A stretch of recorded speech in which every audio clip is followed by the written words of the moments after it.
Tala Senador Jinggoy Estrada, tiwalang mababasura mga kasong isinampa sa kanya kaugnay sa flood control scam. Umabante sa balita si Abante reporter Ryan Reloban. Ryan. Magandang hapon, iginiit ng kampo ni Senator Jinggoy Estrada na mahina at puno ng inconsistencies ang mga ebidensya sa reklamong may kaugnayan sa umano'y maanumalyang flood control project sa Bulacan. Kaninang umaga, personal na naghain ng kanyang counter affidavit ang senador sa Department of Justice para sa isinampang reklamong plunder ng ahensya at ng National Bureau of Investigation o NBI. Ayon sa kanyang legal counsel na si Attorney Bianca Soriano, hindi umano sapat ang mga dokumento at testimonya para maabot ang pamantayan na kailangan para makapagsampa ng kasong kriminal sa DOJ o sa Office of the Ombudsman. Anya malinaw na pagkakasalungat sa mga pahayag ng ilang testigo na nais na papabilang sa State Witness Protection Program. Pakinggan natin ang kanyang tinig.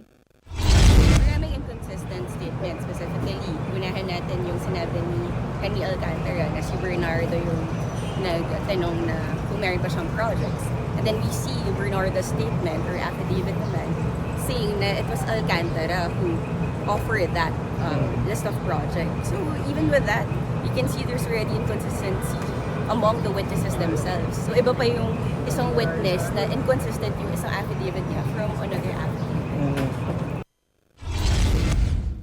Samantala, naghahi na rin ang kampo ni Estrada ng mosyon sa Manila Regional Trial Court Branch 52 upang ipawalang bisa ang Precautionary Hold Departure Order o PHDO laban sa senador.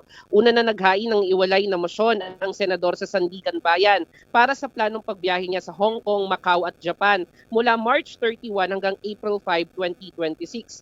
Depensa ni Attorney Soriano na dapat alisin ng PHDO dahil wala umanong sapat na probable cause. Binigyan diin pa ng abogado na patuloy na sumusunod ang senador sa lahat ng kautusan ng korte, kabilang na ang mga travel requirement sa mga kaso niya sa Sandigan Bayan. Sa kabila naman ng mga akusasyon na nanatiling tiwala si Senador Estrada na malinis ang kanyang pangalan habang nagpapatuloy ang investigasyon at mababasura ang lahat ng mga kaso. Ako, si Ryan Reloban, Abante.